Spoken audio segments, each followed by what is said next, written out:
അതിലുപരി വേറെ എന്തൊക്കെ കണ്ടീഷൻസ് അതിലൂടെ വരാം അങ്ങനെയുള്ളതൊന്നും അവർ അവെയർ അല്ല. ജസ്റ്റ് ബേസിക് ആയിട്ട് അവർക്ക് ആകെ അറിയുന്നത് കുറച്ച് തലകറക്കം ഉണ്ടാവും, ഒരു ക്ഷീണം ഉണ്ടാവും, അതല്ലാതെ അതിനപ്പുറത്തേക്കുള്ള ഒരു നോളജ് ഉണ്ടെന്ന് നമുക്ക് തോന്നിയിട്ടില്ല. ഏറ്റവും കൂടുതൽ കാണുന്നത് സ്ത്രീകളിൽ തന്നെയാണ്. 15 മുതൽ 49 വയസ്സ് വരെ അല്ലെങ്കിൽ 50 വയസ്സ് വരെയുള്ള എന്ന് വെച്ചാൽ ആ ഒരു സ്റ്റേജ്, അവർ റീപ്രൊഡക്റ്റീവ് ഏജിലുള്ള ആ ഒരു സ്റ്റേജിലാണ് ഏറ്റവും കൂടുതൽ അയൺ ഡെഫിഷ്യൻസി അനീമിയ ആയാലും അല്ലാത്ത അനീമിയ ആണെങ്കിലും ഏറ്റവും കൂടുതൽ കണ്ടുവരുന്നത്. അതേപോലെ തന്നെ നമുക്ക് തോട്ടം തൊഴിലാളികളിൽ, അതേപോലെ ആക്സിഡൻറ്റ് പറ്റുന്നവർക്ക്, ഹെവി മെൻസ്ട്രൽ ബ്ലീഡിങ് ഉള്ളവർക്ക്, പിന്നെ കരൾ സംബന്ധമായ എന്തെങ്കിലും അസുഖം അങ്ങനെയുള്ളവർക്കെല്ലാം ഈ ഒരു അനീമിയ കൂടുതലായിട്ട് കണ്ടുവരുന്നുണ്ട്. പൈക്ക, അതായത് നോൺ ന്യൂട്രീഷണൽ ആയിട്ടുള്ള ഫുഡ്, മണ്ണ്, പെയിന്റ്, സ്ലേറ്റ് പെൻസിൽ, കുട്ടികളാകുമ്പോൾ സ്ലേറ്റ് പെൻസിൽ, ചോക്ക് അതുപോലുള്ള സാധനങ്ങളൊക്കെ കഴിക്കാനുള്ള ആഗ്രഹം കൂടുതലായിരിക്കും. അരി കഴിക്കാനുള്ളത്, അത് ഈ അയൺ ഡെഫിഷ്യൻസി അനീമിയയുടെ ഒരു സ്പെഷ്യൽ ഫീച്ചറായിട്ട് നമ്മൾ കാണുന്നുണ്ട്. അപ്പോൾ ആ ടൈമിൽ നമ്മൾ ബ്ലഡ് ട്രാൻസ്ഫ്യൂഷനും അയൺ കയറ്റുക അങ്ങനെ കുറച്ച് ഒരു IP ലെവൽ ട്രീറ്റ്മെൻറ്റിലേക്ക് അത് കൊണ്ടുപോകേണ്ടി വരും. PHCയിൽ പോയാൽ 30 രൂപയ്ക്ക് HB ചെക്ക് ചെയ്യാം. പക്ഷെ അതുവരെ പോകാൻ അവർക്ക് ട്രാൻസ്പോർട്ടേഷനോ കാര്യങ്ങളോ ഒന്നും അതുപോലെ തന്നെ നമ്മൾ അവരെ സജസ്റ്റ് ചെയ്യാറുണ്ട്. അതുപോലെ കാൽസ്യം അടങ്ങിയ ഫുഡ് ആ സമയത്ത് കഴിക്കരുത്. നമുക്കറിയാം പ്രഗ്നന്റ് വുമൻസിന്റെ കേസിൽ നമ്മൾ കാൽസ്യം ടാബ്ലറ്റും അയൺ ടാബ്ലറ്റ്, ഫോളിക് ആസിഡ് ഒരുമിച്ച് കൊടുക്കില്ല, കാരണം ഇതിന്റെ അബ്സോർപ്ഷൻ കുറയ്ക്കുന്നുള്ളത് കൊണ്ട് തന്നെ.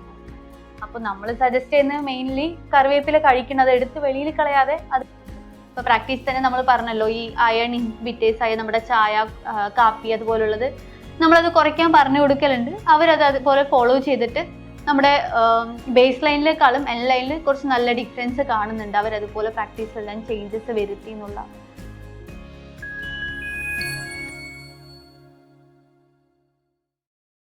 നമ്മുടെ സമൂഹത്തിൽ കൂടുതലായി കണ്ടുവരുന്ന അനീമിയ, അതായത് രക്തക്കുറവിൻ്റെ അളവുകൊണ്ടുണ്ടാകുന്ന മറ്റു ബുദ്ധിമുട്ടുകൾ തുടങ്ങിയ അസുഖങ്ങളെപ്പറ്റി വളരെ ഡീറ്റെയിൽ ആയി റിസർച്ച് ചെയ്യുകയും അതിന് പരിഹാരം കണ്ടെത്തുകയും ചെയ്യുന്ന ഒരു ഗ്രൂപ്പ് ഓഫ് ഡോക്ടേഴ്സ് നമ്മുടെ കൂടെയുണ്ട്. അവരുടെ പ്രോജക്റ്റിനെ പറ്റിയിട്ടും ബാക്കി കാര്യങ്ങളെ പറ്റിയിട്ടും നമുക്ക് അവരോട് തന്നെ ചോദിച്ച് മനസ്സിലാക്കാം.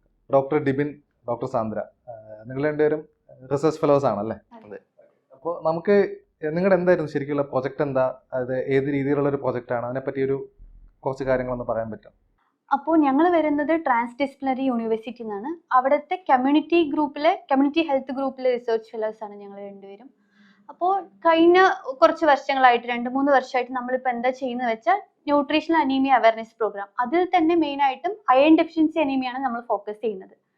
അപ്പോൾ ഞങ്ങൾ മെയിനായിട്ട് നമ്മുടെ കേരളത്തിലും അതുപോലെ തന്നെ തമിഴ്നാട്ടിലെ നീൽഗിരീസിൽ, കേരളത്തിൽ വയനാടാണ് ഞങ്ങളുടെ ഫോക്കസ് ഏരിയ, തമിഴ്നാട്ടിൽ നീൽഗിരീസ് ആണ്. അപ്പോൾ ഈ 2 വർഷമായിട്ട് നമ്മൾ അവിടെ ഹെൽത്ത് എഡ്യൂക്കേഷൻ കൊടുത്ത് ജസ്റ്റ് ഒരു KAP, knowledge attitude practice study ഇങ്ങനെ നടത്തി വരുന്നുണ്ട്. ഇതാണ് നമ്മുടെ മെയിൻ ആയിട്ടുള്ള പ്രൊജക്റ്റിന്റെ. ഇതിനെങ്ങനെ ഗവൺമെന്റ് ഓഫ് ഇന്ത്യയുടെ സപ്പോർട്ട് കൂടിയിട്ടാണോ ചെയ്യുന്നത്, അതോ നിങ്ങളുടെ സെപ്പറേറ്റ് പ്രൊജക്ട് പോലെയാണോ, എങ്ങനെ ഇതിന്റെ ഫംഗ്ഷനിങ് എങ്ങനെയാണ്? ഓക്കെ, ഞങ്ങൾക്ക് ഇപ്പോൾ സപ്പോർട്ട് ചെയ്യുന്നത് റൂറൽ ഇന്ത്യ സപ്പോർട്ടിംഗ് ട്രസ്റ്റ് എന്ന് പറഞ്ഞ ഒരു അമേരിക്കത്തെ ഒരു ഫണ്ടറാണ് നമുക്ക് സപ്പോർട്ട് ചെയ്യുന്നത്. പക്ഷെ നമ്മളെ ഇവിടെ കേരളത്തിലാകുമ്പോൾ നമ്മുടെ ICDS, ആശാ വർക്കേഴ്സ്, നമ്മുടെ ഗവൺമെന്റ് മുഖേന നമ്മൾ കുറച്ച് പ്രോഗ്രാംസ് ഒക്കെ ചെയ്യുന്നുണ്ട്. ഇപ്പൊ നമുക്ക് കഴിഞ്ഞ മാസം എങ്ങാണ്ട് ഒരു 600 ICDS, അതായത് അംഗൻവാടി ടീച്ചേഴ്സിന്റെ ഒരു ട്രെയിനിങ് ഉണ്ടായിരുന്നു. അപ്പൊ നമ്മളെ സപ്പോർട്ട് ചെയ്തത് ICDS ആരാണ്. അതുപോലെ തന്നെ ആശാ വർക്കേഴ്സ് അങ്ങനെ സപ്പോർട്ട് ചെയ്തിട്ടും ചെയ്യുന്നുണ്ട്. നിങ്ങളുടെ പ്രൊജക്റ്റിന്റെ ഒരു വർക്കിംഗ് ഫ്ലോ അല്ലെങ്കിൽ വർക്ക് സ്റ്റൈൽ എങ്ങനെയാണ് വരുന്നത്? നമ്മൾ മെയിൻലി നമ്മൾ പറഞ്ഞല്ലോ ന്യൂട്രീഷണൽ എഡ്യൂക്കേഷൻ ആണ്, അവയർനെസ് കൊടുക്കുക എന്നുള്ളതാണ് നമ്മുടെ ഫസ്റ്റ് ഒബ്ജക്റ്റീവ് എന്ന് പറയുന്നത്. അപ്പോൾ നമ്മൾ എങ്ങനെയാണ് ചെയ്യുന്നത് വെച്ചാൽ ഫ്രണ്ട് ലൈൻ ഹെൽത്ത് വർക്കേഴ്സ് ആയിട്ടുള്ള നമ്മുടെ ആശാ വർക്കേഴ്സ്, അംഗൻവാടി ടീച്ചേഴ്സ്, അങ്ങനെയുള്ള വേറെ ഈ NGOസിലുള്ള ഹെൽത്ത് വർക്കേഴ്സ് ഉണ്ടാവും, വില്ലേജ് ഹെൽത്ത് ഓർഗനൈസേഴ്സ് ഉണ്ടാവും. അപ്പൊ അവരെയാണ് നമ്മൾ ഹീലേഴ്സ്, നമ്മുടെ ട്രഡീഷണൽ ഹീലേഴ്സ്, അവരെയാണ് നമ്മൾ മെയിൻ ആയിട്ട് ഫോക്കസ് ചെയ്തത്. അവർക്ക് നമ്മൾ ഒരു ന്യൂട്രീഷൻ എഡ്യൂക്കേഷൻ കൊടുത്തിട്ട്, അതായത് ഒരു ലെവലല്ല, ഒരു മൾട്ടിപ്പിൾ ലെവലിലുള്ള എഡ്യൂക്കേഷൻ കൊടുത്തിട്ട് അവരിലൂടെ കമ്മ്യൂണിറ്റിയിലോട്ട് എത്തിക്കുക. നമ്മൾ അതിൽ കേപ്പബിൾ ആയിട്ടുള്ള കുറച്ച് പേരെ സെലക്ട് ചെയ്ത് അവരെ മാസ്റ്റർ ട്രെയിനേഴ്സ് ആക്കിയിട്ട് ആ മാസ്റ്റർ ട്രെയിനേഴ്സിലൂടെ ഓരോ വീട്ടിലോട്ടും എത്തിക്കുക എന്നുള്ളതാണ് നമ്മുടെ വർക്ക് ഫ്ലോ. ഇപ്പോൾ ജനറലി നമുക്കിപ്പോൾ അനീമിയ അവയർനെസ്സിനെ പറ്റി പറയുമ്പോൾ ആളുകൾക്ക് പൊതുവേ നമുക്കറിയാം രക്തക്കുറവിനെ പറ്റിയിട്ടൊരു ബേസിക് ആയിട്ടുള്ള നോളജ് ഉണ്ടാവും. പക്ഷേ ശരിക്കും ആൾക്കാർ ഇത്ര അവയർഡ് ആണോ നമ്മുടെ അനീമിയെ പറ്റിയിട്ടും രക്തക്കുറവ് ഉണ്ടാകുന്ന പോകുന്ന അസുഖങ്ങളെ പറ്റിയിട്ടും ബുദ്ധിമുട്ടുകളെ പറ്റിയിട്ടും ഒക്കെ ഡോക്ടർ ഇങ്ങനെ ഫീൽഡിൽ പ്രാക്ടീസ് ചെയ്യുമ്പോൾ ഫീൽ ചെയ്തിട്ടുള്ളത്? നമുക്ക് തോന്നിയിട്ടുള്ളത് ഹാഫ് ഓഫ് ദ പോപ്പുലേഷൻ അറിയാം അനീമിയ എന്താണ്, ജസ്റ്റ് ബേസിക് നോളജ് അവർക്കുണ്ട്. അവരുടെ പ്രാക്ടീസിലൂടെ മാറ്റാനായിട്ട് അവരൊന്നും അതിനുവേണ്ടി ചെയ്യുന്നില്ല. അതായത് അനീമിയ എന്ന് വെച്ചാൽ ജസ്റ്റ് ഒരു രക്തക്കുറവാണ്, കുറച്ച് ക്ഷീണം ഉണ്ടാവും, അതിലുപരി വേറെ എന്തൊക്കെ കണ്ടീഷൻസ് അതിലൂടെ വരാം അങ്ങനെയുള്ളതൊന്നും അവർ അവെയർ അല്ല. ജസ്റ്റ് ബേസിക് ആയിട്ട് അവർക്ക് ആകെ അറിയുന്നത് കുറച്ച് തലകറക്കം ഉണ്ടാവും, ഒരു ക്ഷീണം ഉണ്ടാവും, അതല്ലാതെ അതിനപ്പുറത്തേക്കുള്ള ഒരു നോളേജ് ഉണ്ട് എന്ന് നമുക്ക് തോന്നിയിട്ടില്ല. എങ്ങനെ ഇതിന്റെ ഒക്കറൻസ് നമുക്ക് കൂടുതലായിട്ട് നിങ്ങൾ വർക്ക് ചെയ്യുന്ന ഏരിയ റൂറൽ ഏരിയാസ് ആണ്. അപ്പോൾ റൂറൽ ഏരിയയിൽ അവിടുത്തെ ആൾക്കാർക്ക് ഇതിനെപ്പറ്റി നല്ല രീതിയിൽ അവയർനെസ് ഉണ്ടാവുമോ, അതല്ല അവിടെ ഇതിന്റെ ഒക്കറൻസ് ഏത് രീതിയിൽ വരുന്നുണ്ട്, പ്രിവാലൻസ് എങ്ങനെയുണ്ട്, ഇതിനെ പറ്റിയിട്ടൊക്കെ ഒന്ന് ഡീറ്റെയിൽ ആയിട്ടൊന്ന് എക്സ്പ്ലെയിൻ ചെയ്യാൻ പറ്റും? അപ്പോൾ ഞങ്ങൾ ഇവിടെ 2 സ്ഥലത്താണ് ഇപ്പോൾ മെയിനായിട്ട് ചെയ്യുന്നത്. കേരളത്തിൽ വയനാടും തമിഴ്നാട്ടിൽ നീലഗിരി ഡിസ്ട്രിക്റ്റും. രണ്ടിടത്തും റൂറൽ ഏരിയസിൽ കൂടുതലും ഇപ്പോൾ ട്രൈബൽ പീപ്പിളിലാണ് ചെയ്തു വരുന്നത്, പോപ്പുലേഷനിലാണ് ചെയ്തു വരുന്നത്. അവിടെ ഗവൺമെൻറ് ഓഫ് ഇന്ത്യയുടെ ഒരു കണക്ക് പ്രകാരം അല്ലെങ്കിൽ WHO ഒക്കെ കണക്ക് പ്രകാരം നമുക്ക് 51% അനീമിക്കായിട്ട് പറയുക. പക്ഷെ ഞങ്ങൾ അവിടെ തന്നെ ഹീമോക്ക് വെച്ചിട്ട് ഞങ്ങൾ ഒരു സ്ക്രീനിങ് നടത്തുന്നുണ്ട്. അതായത് നമുക്കൊരു കൺസെൻറ്റ് തരുന്ന പാർട്ടിസിപ്പൻസിൻ്റെ റാൻഡംലി നമ്മളൊരു ചെക്ക് ചെയ്യുന്നുണ്ട് ഹീമോക്ക് മെഷീന്. അപ്പോൾ അത് വെച്ചിട്ട് ചെക്ക് ചെയ്യുമ്പോൾ നമുക്ക് ഒരു 60% കൂടുതൽ അല്ലെങ്കിൽ മൈൽഡ് അല്ലെങ്കിൽ മോഡറേറ്റ് അല്ലെങ്കിൽ സിവിയർ അനീമിക്കായിട്ടുള്ള ആൾക്കാരുണ്ട്. അതിൽ ഏറ്റവും കൂടുതൽ മോഡറേറ്റ് ലെവലിൽ വരുന്ന അനീമിക്കാണ് കൂടുതൽ. എന്ന് വെച്ചാൽ അവിടെ കൂടുതലും ടീ ഫാക്ടറി ആൾക്കാരാണ്, ടീ ഫാക്ടറി പോകുന്ന ആൾക്കാരാണ് കൂടുതൽ. അവരുടെ ഒരു ജോബ്, അവരുടെ ഒരു കൾച്ചർ, അതെല്ലാം ബന്ധപ്പെട്ടിട്ട് ഈ ഒരു കാര്യം പ്രിവലൻസ് വളരെയധികം കൂടുതലാണ്. ഇപ്പോൾ ഞങ്ങളുടെ റൂറൽ ഏരിയ ടൗണിലൊക്കെ ആണെങ്കിൽ ശരി, ആൾക്കാർക്ക് അവർ വെൽ എഡ്യൂക്കേറ്റഡ് ആണ്. ഒരു ചെറിയൊരു സിംറ്റം ഉണ്ടെങ്കിൽ പോലും അവർ പെട്ടെന്ന് തന്നെ ഗൂഗിൾ ചെയ്യും, അല്ലെങ്കിൽ ChatGPT അങ്ങനെ എന്തെങ്കിലുമൊക്കെ ചോദിച്ചാൽ അതിൻ്റെ ഡീറ്റെയിൽസ് ഒക്കെ സിംറ്റംസ് ഒക്കെ വെച്ച് ഫുൾ സ്റ്റഡീസ് അവർ നടത്തി നമ്മൾ OP വരുമ്പോൾ തന്നെ അവർ ചിലപ്പോൾ നമ്മുടെ അടുത്ത് പറയും, ഡോക്ടറെ ഇന്ന പ്രശ്നം കൊണ്ടല്ലേ നമ്മൾ ഇന്ന മരുന്ന് കഴിച്ചാൽ പോരെ എന്നൊക്കെ ആയിരിക്കും പലപ്പോഴും പറയുന്നുണ്ടാവുക. സോ അവിടുത്തെ റൂറൽ ഏരിയ നോക്കുന്ന, പക്ഷെ അപ്പോഴും തന്നെ ഒരു ഉണ്ടാകുന്നൊരു പ്രശ്നമുണ്ട്. എന്താണെന്ന് വെച്ച് കഴിഞ്ഞാൽ ചിലപ്പോൾ അവർ കണ്ടുപിടിക്കുന്ന റീസൺസ് ഒന്നും ആയിരിക്കത്തില്ല.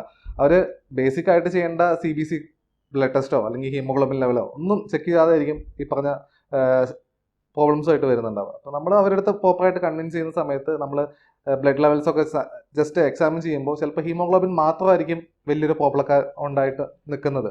അപ്പോൾ നമ്മളതിന് സൊല്യൂഷൻസ് കൊടുക്കുകയും അത് പെട്ടെന്ന് റിസോൾവ് ആവുകയും ചെയ്യുന്നത് കണ്ടിട്ടുണ്ട്. നിങ്ങളുടെ അവിടുത്തെ ഒരു രീതിയും അവിടുത്തെ സ്റ്റൈലും ഇതേപോലെ തന്നെയാണോ?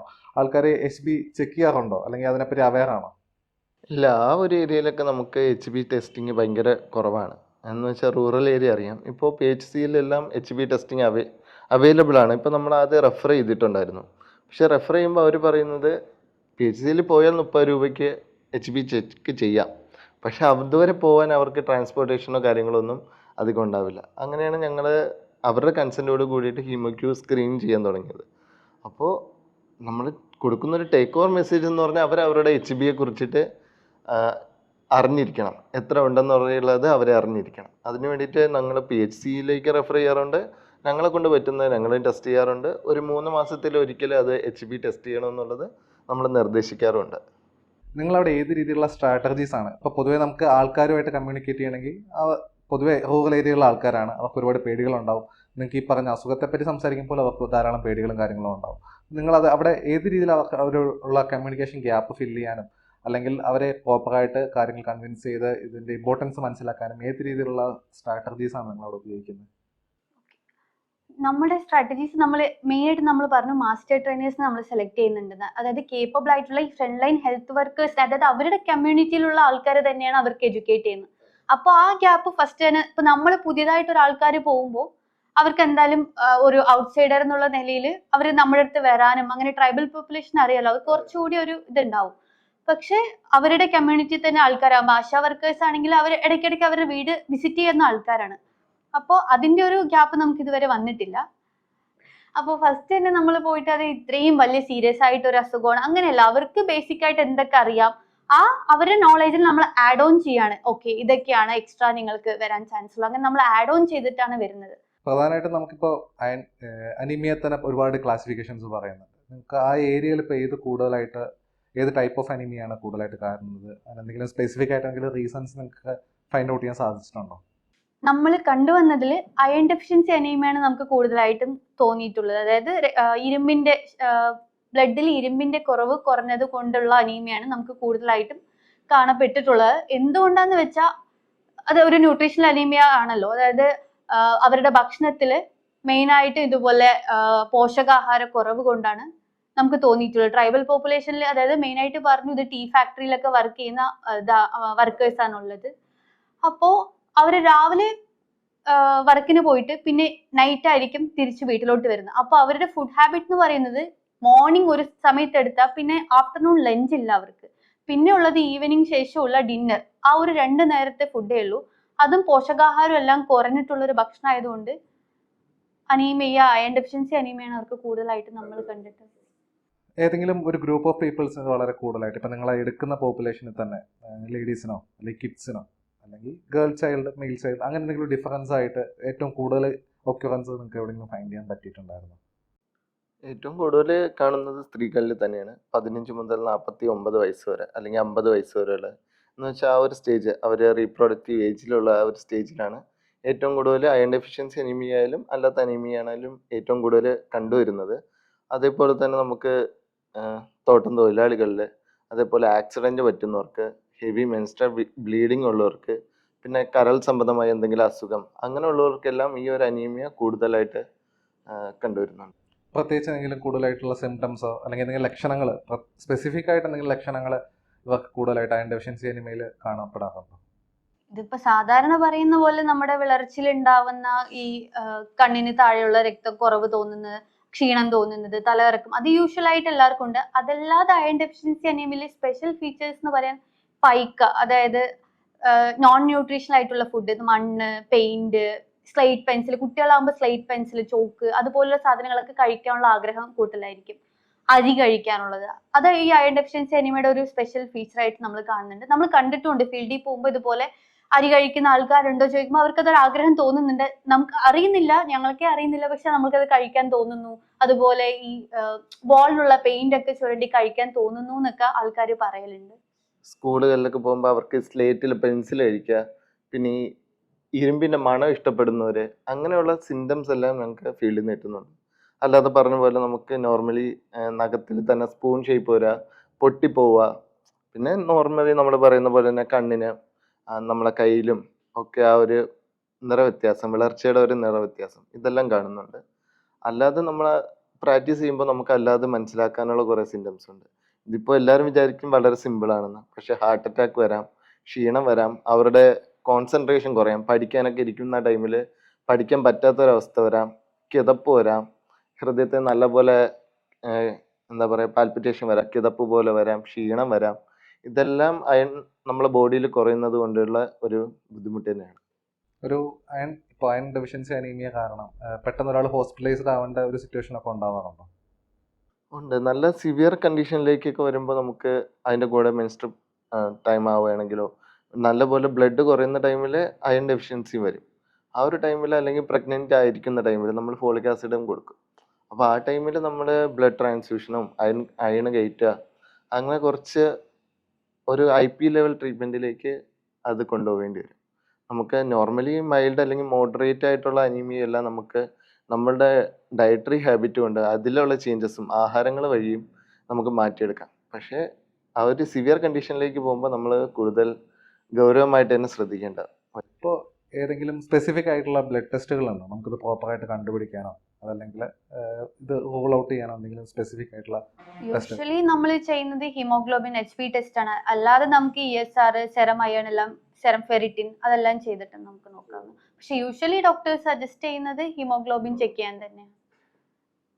ഇത് നമ്മുടെ ഇപ്പോൾ നമുക്കറിയാം, ഇപ്പോൾ സോഷ്യലി വളരെയേറെ ഇമ്പോർട്ടൻ്റ് ആയിട്ടുള്ളൊരു പ്രോബ്ലം തന്നെയാണ് അനീമിയ എന്നുള്ളത്. നമുക്ക് കാരണം റീപ്രൊഡക്റ്റീവ് ഏജിൽ വുമൻസിനെ അഫക്റ്റ് ചെയ്യുന്നു, കുട്ടികളെ അവരുടെ പഠനകാലങ്ങളിൽ അഫക്റ്റ് ചെയ്യുന്നു എന്നൊക്കെ പറയുമ്പോൾ അത് വളരെ ഇമ്പോർട്ടൻ്റ് ആയിട്ടുള്ളൊരു കാര്യം തന്നെയാണ്. അവരുടെ ഗ്രോത്തിനെ റിട്ടാർഡേഷൻ ഉൾപ്പെടെ ബാക്കി ഒരുപാട് പ്രശ്നങ്ങൾ ഉണ്ടാകാൻ സാധ്യതയുള്ള കാര്യങ്ങളാണ്. അങ്ങനെയാണെങ്കിൽ ഗവൺമെൻറ് ഇതിന് എത്രത്തോളം ഇമ്പോർട്ടൻസ് കൊടുക്കുന്നുണ്ട്, അല്ലെങ്കിൽ ഗവൺമെൻറ് ഇതിനകത്ത് ഇൻവോൾവ് ആയി എത്രത്തോളം കാര്യങ്ങൾ ചെയ്യുന്നുണ്ട്? ഗവൺമെൻറ് 2 വശങ്ങളുണ്ട്. ഗവൺമെൻറ് ഇപ്പോൾ നമ്മൾ കേരളത്തിൽ വർക്ക് ചെയ്യുന്നുണ്ട്, തമിഴ്നാട്ടിൽ വർക്ക് ചെയ്യുന്നുണ്ട്. ഇപ്പോൾ കേരളത്തിലെ കാര്യം എടുത്തു പറയേണ്ടതുണ്ട്. കേരളത്തിൽ ഓൾറെഡി കുറേ പ്രോഗ്രാം പോകുന്നുണ്ട്. നമുക്ക് തന്നെ അറിയാം, നമ്മൾ പലരും അരുണിമ പ്രോഗ്രാമായിട്ട് ബന്ധപ്പെട്ട് കുറേ വർക്ക് ചെയ്തിട്ടുണ്ട്. അതുപോലെ തന്നെ അനീമിയ മുക്ത് ഭാരത്, ഈ പ്രവർത്തനങ്ങളെല്ലാം കേരളത്തിലും തമിഴ്നാട്ടിലും നടന്നിട്ടുണ്ട്. പക്ഷെ കേരളത്തിൽ കുറച്ചും കൂടെ ബെറ്റർ ആയിട്ട് നടന്നിട്ടുണ്ട്. ഇപ്പോൾ നമ്മൾക്ക് എപ്പോഴും നമുക്ക് ഈ ഒരു അനീമിയ, ഞങ്ങളുടെ ഒരു പ്രോഗ്രാം കൂടുതൽ പേരിലേക്ക് എത്തിക്കാൻ നല്ലത് ഗവൺമെൻറ്റിൻ്റെ സിസ്റ്റമാണ്. പക്ഷെ കേരളത്തിൽ വന്നപ്പോൾ മാഡത്തിൻ്റെ പേര് എടുത്ത് തന്നെ പറയണം. ഞങ്ങളവിടെ ICDS cell PO program officer Hafsath madam, മാഡത്തിൻ്റെ ആ ഒരു സിസ്റ്റം മുഴുവൻ നമുക്ക് നമ്മൾ ഈ ഒരു പരിപാടിക്ക് വേണ്ടിയിട്ട് ഇംപ്ലിമെൻറ്റ് ചെയ്യിപ്പിച്ചു. അവർ വഴി CDPOs അതുവഴി ഞങ്ങൾ 600 ടീച്ചേഴ്സിനെ ട്രെയിൻ ചെയ്യിപ്പിച്ചു. ആ ടീച്ചേഴ്സ് വഴി അവരുടെ ഓരോ അംഗൻവാടീസിനും ബെനിഫിഷ്യൽസ് ഉണ്ട്, അവരിലേക്ക് ഈ ഒരു ഇൻഫർമേഷൻ എത്തി. ആ ഒരു ചെയിനും സിസ്റ്റം നല്ല രീതിയിൽ പോയിട്ടുണ്ട്. അവിടെ ഇപ്പോൾ നമുക്ക് വയനാടാണെങ്കിലും കുറച്ചുകൂടെ ഗവൺമെൻറ് എല്ലാം കുറച്ചുകൂടെ സപ്പോർട്ടീവാണ്. ഇപ്പോൾ തമിഴ്നാട്ടിലേക്ക് പോകുമ്പോൾ സപ്പോർട്ടുണ്ട്, പക്ഷെ നമുക്ക് കുറേ കാര്യങ്ങളിൽ ലിമിറ്റേഷൻസ് ഉണ്ട്. അവിടെയും പ്രോഗ്രാം എല്ലാം നടക്കുന്നുണ്ട്, പക്ഷെ നമുക്ക് അറിയാം ട്രൈബൽ പീപ്പിൾ, അപ്പം നമ്മൾ കുറച്ചും കൂടി ഇൻറ്റീരിയർ ആണ് വില്ലേജ് എല്ലാം, അവിടെ എത്തിപ്പെടാനും പെർമിഷൻ മേടിക്കാനും അതിനെല്ലാം കുറച്ചുകൂടി ബുദ്ധിമുട്ടുകൾ നേരിടുന്നുണ്ട്. നമ്മളിപ്പോൾ ബ്ലഡ് ടെസ്റ്റുകളെ പറ്റി പറഞ്ഞു. അപ്പോൾ അതിനകത്ത് നമുക്കൊരു നോർമൽ റേഞ്ച് ഒക്കെ എങ്ങനെയാണ് നിങ്ങൾ ഫിക്സ് ചെയ്തിരിക്കുന്നത് ഏകദേശം? കാരണം നമ്മളിപ്പോൾ സ്റ്റഡീസ് നോക്കുന്ന സമയത്ത് ഇന്ത്യൻ സിസ്റ്റം പലപ്പോഴും ഫോളോ ചെയ്ത് പോകുന്നത് അമേരിക്കൻ സ്റ്റഡീസും UK സ്റ്റഡീസും ഒക്കെ ബേസ് ചെയ്തിട്ടാണ്. അപ്പോൾ അതുകൊണ്ട് വാല്യൂസിലും വേരിയേഷൻസ് ഉണ്ടാവാം. നമ്മൾ അതനുസരിച്ച് പ്രിസ്ക്രിപ്ഷൻസ് കൊടുക്കുന്ന സമയത്ത് പേഷ്യൻസിന് അത് പലപ്പോഴും ആക്സെപ്റ്റബിൾ ആയിരിക്കില്ല. അപ്പോൾ നമ്മൾ ഏത് സിസ്റ്റമാണ് ഫോളോ ചെയ്യുന്നത്, അല്ലെങ്കിൽ ഏകദേശം നോർമൽ റേഞ്ച് നിങ്ങൾ എങ്ങനെ ഫിക്സ് ചെയ്തിരിക്കുന്നത് എന്നുള്ളതൊന്ന് ക്ലിയർ ആക്കാം. ഞങ്ങൾ നോർമൽ റേഞ്ച് ഫിക്സ് ചെയ്തിരിക്കുന്നത് WHO സ്റ്റാൻഡേർഡ് വെച്ചിട്ടാണ്. അതായത് 12 gram per DL മേലെ ഉള്ളത് നോൺ അനീമിക്കും, അതിനുശേഷം 11 to 11.9 mild, 8 to 10.9 moderate, less than 8 severe anaemia. അതായത് WHO സിസ്റ്റമാണ് നമ്മൾ ഫോളോ ചെയ്യുന്നത്. തന്നെ WHO സിസ്റ്റം എനിക്ക് തോന്നുന്നു ഡെയിലി ഇൻടേക്കിനെ പറ്റിയിട്ടൊക്കെ വളരെ സ്പെസിഫിക് ആയിട്ട് പറയുന്നുണ്ട്. അയൺ ഇൻടേക്ക് ഡെയിലി ഇത്ര പെർസെൻറ്റേജ് വേണം എന്നുള്ള രീതിയിലൊക്കെ. അപ്പോൾ എങ്ങനെയാ അത്? ഓക്കെ, നോർമലി നമ്മൾ ഒരാളുടെ അടുത്ത് പറയുന്നത് 15 to 21 mg പെർ ഡേ ആണ് വേണ്ടത്. അതായത് ഇപ്പോൾ മെയിൽസിനാണെങ്കിൽ ഒരു 8 ഗ്രാമും ഫീമെയിൽസിനാണെങ്കിൽ ഒരു 15 ഗ്രാമും ഒക്കെയാണ് നോർമൽ റേഞ്ച് വരുന്നത്. അത് തന്നെ പ്രഗ്നന്റ് വുമൻസ് ആകുമ്പോൾ കുറച്ചുകൂടി കൂടുതൽ, അവർക്ക് ഒരു 27 milligram പെർ ഡേ അവർക്ക് വേണ്ടി വരുന്നുണ്ട്. അതും നമ്മൾ ഫോളോ ചെയ്യുന്നത് RDA സ്റ്റാൻഡേർഡ് വെച്ചിട്ട് തന്നെയാണ്. ഇതിന് എന്താ ശരിക്കുള്ള സൊല്യൂഷൻ? നിങ്ങളിപ്പോൾ കണ്ടുപിടിച്ചിരിക്കുന്ന ഒരു സൊല്യൂഷൻ എന്താ ശരിക്കും ഈ അയൺ ഡെഫിഷ്യൻസി അനീമിയയ്ക്ക്? ഇത് ഫുഡ് ഇൻടേക്ക് ആണോ, അതോ ന്യൂട്രാസ്യൂട്ടിക്കൽ, അല്ലെങ്കിൽ നമുക്കിപ്പോൾ ഒരുപാട് സപ്ലിമെൻ്ററി ഫുഡ്സും കാര്യങ്ങളൊക്കെ അവൈലബിൾ ആണ്? ഏതാ ശരിക്കുള്ളതിൻ്റെ ഒരു സൊല്യൂഷൻ? ഏത് രീതിയിലാണ് പറയാൻ പറ്റുക? ഞങ്ങളുടെ പ്രോജക്റ്റ് മെയിൻലി ഫോക്കസ് ചെയ്യുന്നത് അവരുടെ തന്നെ, അതായത് വില്ലേജിലുള്ള ഫുഡ് ഹാബിറ്റ്സ് മോഡിഫൈ ചെയ്തിട്ടുള്ള ഒരു സ്ട്രാറ്റജിയാണ് നമ്മളിപ്പോൾ ഫോളോ ചെയ്യുന്നത്. നമുക്കറിയാം നമ്മുടെ ഗവൺമെന്റ് ഓഫ് ഇന്ത്യ നമുക്ക് അയൺ ഫോളിക് ആസിഡ് ടാബ്ലറ്റ്സ് കൊടുക്കുന്നുണ്ട്. അതിൻ്റെ ഒപ്പം തന്നെ നമ്മൾ കുറച്ചുകൂടി ഫുഡ് ഹാബിറ്റ്സിലും ഒരു മോഡിഫൈ ചെയ്തിട്ട് എങ്ങനെ അവർക്ക് റിക്കവർ ചെയ്യാൻ പറ്റും എന്നുള്ളത്. അതായത് നമുക്കറിയാം നമ്മുടെ ചീര ഏറ്റവും കൂടുതൽ മെയിൻ ആയിട്ടുള്ള കറി ലീഫിലാണ്. 8.6 സംതിങ് ആണ് നമ്മളെ ചീരയിലുള്ള അയൺ കണ്ടന്റ്, 8.6 milligram per 100 ഗ്രാമിൽ. അപ്പോൾ അതുപോലുള്ള ചീര, കറി ലീഫ്, മിന്റ് ലീഫ്, അതുപോലുള്ള ആഹാര പദാർത്ഥങ്ങൾ കൂടുതലായിട്ട് നമ്മൾ റെക്കമെൻഡ് ചെയ്ത് കഴിക്കാനാണ് നമ്മൾ പറയുന്നത്. അതായത് ഞങ്ങൾ വില്ലേജിൽ പോകുന്ന ടൈമിൽ ഞങ്ങൾ ഒബ്സർവ് ചെയ്യുന്നത്, നമ്മൾ ഡോക്ടർ, ഞാനും സാന്തായി ഡോക്ടർ, നമ്മളെല്ലാം കഴിക്കുന്നതിനെക്കാട്ടിയും ബെറ്റർ ആയിട്ടുള്ള ഫുഡ് അവർ കഴിക്കുന്നുണ്ട്. നല്ല വിഷമില്ലാത്ത നല്ല ആഹാരങ്ങൾ കിട്ടുന്നുണ്ട്. എങ്കിലും അവർക്കാണ് എന്താ അനീമിയ ഏറ്റവും കൂടുതൽ കാണപ്പെടുന്നത്. അപ്പോൾ അവരുടെ പ്രാക്ടീസിൽ അല്ലെങ്കിൽ അവരുടെ ഏത് രീതിയിൽ എവിടെയാണ് ആ ഒരു ഗ്യാപ്പ്, എന്താണ് അവർക്ക് ആ ഒരു അനീമിയ വരാനുള്ള കാരണം, അപ്പോൾ അതിനൊരു ആ ഒരു ഗ്യാപ്പ് തപ്പി പോകുമ്പോഴാണ് അവർ മിക്കവാറും അവരുടെ പ്രാക്ടീസ്, കഴിക്കുന്ന രീതിയിൽ അല്ലെങ്കിൽ ആ കുക്ക് ചെയ്യുന്ന രീതിയിൽ, കഴിക്കുന്ന സമയത്തിൽ ആ ഒരു പ്രശ്നം കാണാം. അപ്പം നമ്മൾ ആ ഒരു സാധനം അവരുടെ നേറ്റീവായിട്ടുള്ള ഫ്രൂട്ട്സ് അല്ലെങ്കിൽ വെജിറ്റബിൾസ്, ഇലക്കറികൾ, ഇതെല്ലാം നമ്മൾ ഐഡൻറ്റിഫൈ ചെയ്ത് അനലൈസ് ചെയ്ത് അതിൽ ഏതാണ് അയൺ കണ്ടന്റ് കൂടുതൽ, ആ ഒരു രീതി അതെങ്ങനെ പ്രാക്ടീസ് ചെയ്യണം, എങ്ങനെ എടുക്കണം, ആ ഒരു രീതി അവർക്ക് നമ്മൾ ട്രെയിനിങ് പോലെ നമ്മളെ VHS അല്ലെങ്കിൽ ഈ മാസ്റ്റർ ട്രെയിനേഴ്സ് വഴി നമ്മൾ അവരിലേക്ക് എത്തിക്കും. ആ ഒരു സ്ട്രാറ്റജിയാണ് നമ്മൾ ഇപ്പോൾ ഫോളോ ചെയ്യുന്നത്. ഞാനൊരു ആർട്ടിക്കിൾ വായിച്ചിട്ടുണ്ടായിരുന്നു. അതിനകത്ത് ഏറ്റവും കൂടുതൽ അയൺ റിച്ച് ആയിട്ടുള്ള ഫുഡ് നോൺ വെജിറ്റേറിയൻ സോഴ്സസ് ആണ് കുറച്ചുകൂടി സപ്പോർട്ടീവ് ആയിട്ടുള്ളതെന്നും, അതിനകത്ത് തന്നെ ബീഫിൻ്റെ ഇൻഗ്രീഡിയൻസിലാണ് ഏറ്റവും കൂടുതൽ അയൺ, ഹീമിൻ്റെ കമ്പൗണ്ടും അയണും നമുക്ക് ബോഡിയിലേക്ക് കിട്ടുന്നതെന്നും ഞാൻ ആർട്ടിക്കിൾ വായിച്ചിട്ടുണ്ടായിരുന്നു. ഡോക്ടേഴ്സിൻ്റെ അഭിപ്രായം അതിനെ പറ്റിയിട്ട്? നമ്മൾ നോൺ വെജും സജസ്റ്റ് ചെയ്യലുണ്ട്, പക്ഷെ ചില ഏരിയാസിൽ നമുക്കറിയാലോ, ഇപ്പൊ നമുക്ക് ബീഫ് എന്നൊക്കെ, ഞങ്ങളിപ്പോൾ വർക്ക് ചെയ്യുന്നത് കർണാടകയിലായതുകൊണ്ട് നമുക്ക് അങ്ങനെ എടുത്തു പറയാൻ പറ്റൂല. അതുകൊണ്ട് നമ്മൾ മെയിൻലി നമ്മൾ വെജിറ്റേറിയൻ ഫുഡാണ് നമ്മൾ പ്രിസ്ക്രൈബ് ചെയ്യുന്നത്. പക്ഷെ നമുക്ക് ചില ഏരിയാസ് നമ്മൾ പറഞ്ഞു കൊടുക്കലുണ്ട് ഇതുപോലെ. അതുപോലെ ആടിന്റെ, ഈ ബീഫ് മാത്രമല്ല ആടിന്റെ ലിവർ നമുക്ക് യൂസ് ചെയ്യാം, അതിൽ നല്ല അയൺ കണ്ടന്റ് കൂടുതലാണ്. നമ്മൾ സജസ്റ്റ് ചെയ്യലുണ്ട്, പക്ഷെ മെയിൻലി നമ്മുടെ ഫോക്കസ് നോൺ വെജിറ്റേറിയൻ ഫുഡിലോട്ടാണ്. നമ്മൾ കഴിക്കുന്ന ഫുഡ് എല്ലാം അതേപോലെ തന്നെ നമ്മുടെ ബോഡിയിലേക്ക് അബ്സോർപ്ഷൻ കറക്റ്റായിട്ട് ഉണ്ടായിക്കോളാം. അത് ആഗിരണം ചെയ്യുന്നത് നമ്മുടെ കഴിക്കുന്ന ഫുഡിൻ്റെ അതേ അളവിൽ തന്നെ ആഗിരണം ചെയ്തോളണമെന്നില്ല. അപ്പോൾ അതിന് ബേസിക്കലി നമുക്ക് ഈ ഫുഡ് ആൻഡ് ന്യൂട്രീഷൻ കൈകാര്യം ചെയ്യുന്ന ആരോട് ചോദിച്ചാലും അവർ പറയും ഇപ്പോൾ കൊടുക്കുന്ന അതേ എമൗണ്ടിൽ അവർ ഇൻടേക്ക് ചെയ്തോളുന്നില്ല, അത് വലിയൊരു പ്രോബ്ലം ആണെന്ന് തന്നെ അവരെല്ലാവരും പറയാറ്. സോ നിങ്ങൾക്ക് അങ്ങനത്തെ ഒരു ചലഞ്ച് എപ്പോഴെങ്കിലും ഫേസ് ചെയ്യേണ്ടി വന്നിട്ടുണ്ടോ, അല്ലെങ്കിൽ അത് എങ്ങനെയാണ് നിങ്ങളത് ഓവർകം ചെയ്യുന്നത്? ഓക്കെ, നമ്മൾ അയൺ റിച്ച് ആയിട്ടുള്ള ഒരു ഫുഡ് എടുക്കുകയാണെങ്കിൽ അതിന്റെ കൂടെ വൈറ്റമിൻ സി റിച്ച് ആയിട്ടുള്ള ഏതെങ്കിലും, നമ്മുടെ വൈറ്റമിൻ സി ഫ്രൂട്ട്സ്, നമ്മുടെ ഓറഞ്ച്, ലെമൺ പോലുള്ള ഏതെങ്കിലും വൈറ്റമിൻ സി അടങ്ങിയ ഫുഡ് എടുക്കുകയാണെങ്കിൽ ഇതിന്റെ അബ്സോർപ്ഷൻ കൂട്ടും. അതുപോലെ തന്നെ നമ്മൾ അവരെ സജസ്റ്റ് ചെയ്യാറുണ്ട്, അതുപോലെ കാൽസ്യം അടങ്ങിയ ഫുഡ് ആ സമയത്ത് കഴിക്കരുത്. നമുക്കറിയാം പ്രഗ്നന്റ് വുമൻസിന്റെ കേസിൽ നമ്മൾ കാൽസ്യം ടാബ്ലറ്റും അയൺ ടാബ്ലറ്റ്, ഫോളിക് ആസിഡ് ഒരുമിച്ച് കൊടുക്കില്ല, കാരണം ഇതിന്റെ അബ്സോർപ്ഷൻ കുറയ്ക്കുന്നുള്ളത് കൊണ്ട് തന്നെയാണ്. അപ്പൊ നമ്മൾ സജസ്റ്റ് ചെയ്യുന്നത് ഈ അയൺ റിച്ച് ഫുഡ് എടുത്തിട്ട് ഒരു 1 hour കഴിഞ്ഞ ശേഷം വേണം കാൽസ്യം ആയിട്ടുള്ള ഫുഡ് അല്ലെങ്കിൽ നമ്മുടെ കഫീനേറ്റഡ് ഡ്രിങ്ക്സ് ആയ ടീ, കോഫി അതുപോലുള്ള സാധനങ്ങൾ എടുക്കാൻ വേണ്ടിയിട്ട് നമ്മൾ അപ്പോഴാണ് സജസ്റ്റ്. പ്രധാനമായിട്ടും നമ്മൾ ഇതിനെ ടാക്കിൾ ചെയ്യാൻ വേണ്ടി നിങ്ങൾ സ്പെഷ്യൽ ആയിട്ട് നിങ്ങൾ റെസിപ്പീസോ അല്ലെങ്കിൽ എന്തെങ്കിലും സ്പെഷ്യൽ ആയിട്ടുള്ള ന്യൂട്രോസ്യൂട്ടിക്കൽസ് അങ്ങനെ എന്തെങ്കിലും നിങ്ങൾ യൂസ് ചെയ്യുന്നുണ്ടോ, അല്ലെങ്കിൽ അത് ഏത് രീതിയിൽ ആൾക്കാർ അത് ആക്സെപ്റ്റ് ചെയ്യുന്നുണ്ട്, ഇപ്പോൾ അത് അവരെ ഓക്കെ നമുക്ക് ഫോളോ ചെയ്ത് പോവാം എന്നുള്ള രീതിയിലായി ആൾക്കാരുടെ ഇടയിലുള്ള ആക്സെപ്റ്റൻസും ഏത് രീതിയിൽ വരുന്നുണ്ട്? ഒരു അനീമിയ കണ്ടീഷനിൽ അല്ലെങ്കിൽ വിളർച്ച ഉണ്ടെന്ന് പറഞ്ഞിട്ട് ആരും മരുന്ന് കഴിക്കാൻ തയ്യാറല്ല. പക്ഷെ ഞങ്ങളും ഈ ഒരു മോഡറേറ്റ് കേസ് അല്ലെങ്കിൽ മൈൽഡ് കേസിൽ നമ്മളും പ്രിസ്ക്രൈബ് ചെയ്യുന്നത് നിങ്ങൾ ആഹാരം കഴിക്കും എന്നുള്ളത് തന്നെ. അപ്പം അറിയാം, നമ്മൾ ആയുർവേദത്തിൽ എന്താ പറയുക, ആഹാരം മഹാ ഔഷധം എന്നാണ്. അപ്പോൾ ആ ഒരു രീതിയിൽ അവരുടെ ആഹാരം അത് ഞങ്ങൾ കുറേ അനലൈസ് ചെയ്തിട്ടുണ്ട്. ഞങ്ങൾ തമിഴ്നാട്ടിൽ നിന്ന് ഏകദേശം ഒരു 200+ റെസിപ്പീസ് അവർ അനീമിയയ്ക്ക് വേണ്ടി അവർ സ്പെഷ്യലി ചെയ്യുന്നത് ഞങ്ങൾ ഐഡൻറ്റിഫൈ ചെയ്തു, അതിനെ അനാലിസിസ് ചെയ്തു. അപ്പോൾ അതിൽ നേരത്തെ പറഞ്ഞ പോലെ നമ്മൾ മട്ടൺ പറഞ്ഞില്ലേ, അവർ ആ മട്ടൻ്റെ രക്തം കൊണ്ടിട്ട് അവർ എന്താ ഫ്രൈ പോലെയൊക്കെ ഉണ്ടാക്കുന്നുണ്ട്.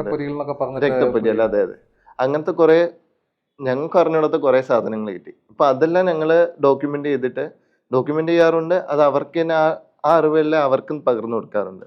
അതൊന്ന്. പിന്നെ നമ്മൾ യൂണിവേഴ്സിറ്റി തന്നെ ഞങ്ങൾ കുറച്ച് ന്യൂട്രാസ്യൂട്ടിക്കൽ ഫോംസ്, അതായത് കുട്ടികൾക്ക് എല്ലാവർക്കും കഴിക്കാൻ പറ്റുന്ന രീതിയിൽ ഒന്ന് നമ്മുടെ ചവനപ്രാശം അല്ലെങ്കിൽ അമലഹി ലേഹ്യം അറിയാം, അത് അയൺ കണ്ടന്റ് കൂട്ടുന്നതാണ്.